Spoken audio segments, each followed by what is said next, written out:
toddled around in the snow as this adorable monster, I couldn't help but draw parallels between a good snowman is hard to build's focus on companionship and my consistent inability to find it in my own life. I've always been introverted and awkward around people, content to spend my time alone with the easily understood company of a book or computer. But even as I told myself I was fine being alone, there are times when loneliness becomes overpowering, when I needed someone to talk to, someone to just be there to shake me from the confines of my subconscious and remind me life isn't something you're meant to go through alone.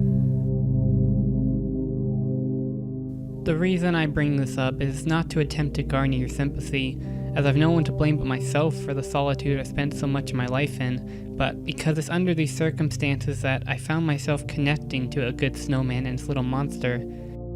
Trapped alone inside a walled garden, they're desperately looking for someone to hold, no matter how odd it might outwardly seem, a struggle I'm all too familiar with. But a good snowman isn't a game designed to empathize with those who feel isolated from society, but to show them that maybe it doesn't have to be that way. It acknowledges both the necessity of friendship and that it's something you have to work for and are going to make mistakes trying to find, but are never going to get there if you sit waiting for it to come find you. Figuring out how to build a snowman was important to me, not solely because of the satisfaction of solving a puzzle, but because it meant my monster didn't have to be alone anymore.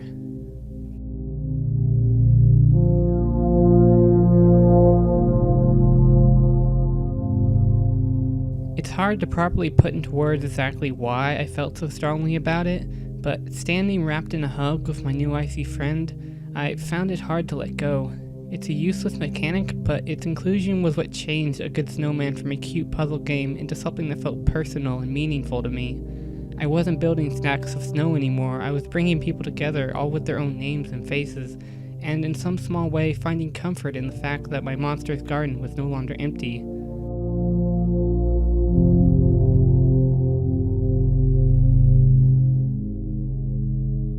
It's entirely possible I'm reading too much into it, projecting myself onto a game in a way that was never intended,